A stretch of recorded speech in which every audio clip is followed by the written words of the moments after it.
चिकित्सा शिक्षा मंत्री विश्वास सारंग ने जनता से योजनाओं के लिए सुझाव मांगे जाने के शिवराज सरकार के फैसले की सराहना की है। उन्होंने कहा है कि इस योजनाओं का बेहतर क्रियान्वयन होगा।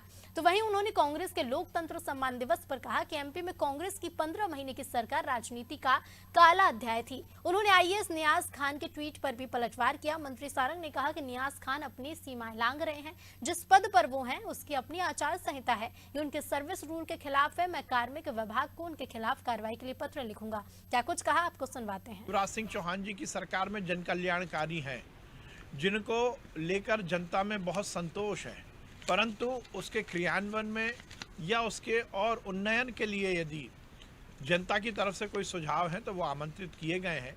माननीय मुख्यमंत्री जी ने मंत्रियों के अलग अलग समूह बनाए हैं।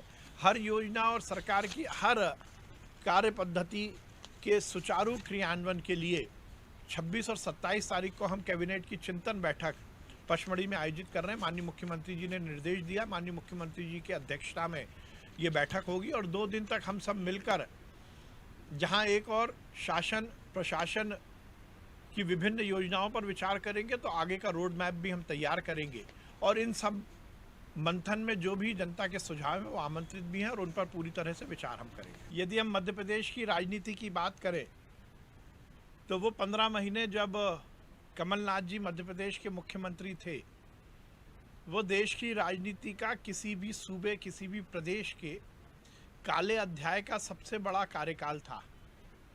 पूरे प्रदेश में हाहाकार मचा था। कमलनाथ जी की सरकार में एक पैरेलल इकोनॉमी, एक समानांतर अर्थव्यवस्था जो कि भ्रष्टाचार की अर्थव्यवस्था थी, वो फैली हुई थी।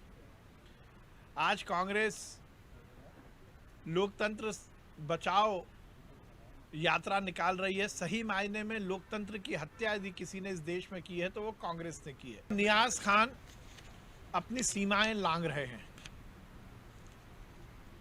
आप यदि प्रशासन में किसी पद पर बैठे हुए हैं तो आपकी एक आचार संहिता है और नियाज खान केवल और केवल फिरका परस्ती फैलाकर, अराजकता फैलाकर अपने आप को लाइमलाइट में लाना चाहते हैं और ये जो सर्विस रूल है उसके भी खिलाफ है। उनका जो बिहेवियर है वो निश्चित रूप से बहुत ही आपत्तिजनक है। मैं आज पत्र लिख रहा हूं और निश्चित रूप से कार्मिक विभाग को उनके खिलाफ कार्रवाई करनी चाहिए, क्योंकि प्रशासकीय पद पर बैठकर कोई व्यक्ति इस तरह की अराजकता फैलाए, ये परमिसेबल नहीं है। इसकी कहीं भी परमिशन नहीं मिलेगी, इसकी कहीं भी इजाज़त नहीं है। कांग्रेस तो इटली के मानसिकता पर चल रही है। सोनिया गांधी केवल और केवल इस देश में इटली का राज लाना चाहती है और कांग्रेस की विचारधारा, कांग्रेस की पद्धति हिंदू विरोधी है। राम सेतु को तोड़ने का षड्यंत्र करने वाली कांग्रेस, अयोध्या में राम मंदिर ना बन सके इसके लिए षड्यंत्र करने वाली कांग्रेस से यही अपेक्षित है कि वो हिंदू देवी देवताओं का अपमान करेंगे, हिंदू धर्म का अपमान करेंगे। परंतु इस तरह से कांग्रेस की सरकार ने जो राजस्थान में हरकत की है, ये इस देश में स्वीकार्य योग्य नहीं है। हम इसका विरोध भी करते हैं और निश्चित रूप से इसका खामियाजाना कांग्रेस को भुगतना पड़ेगा।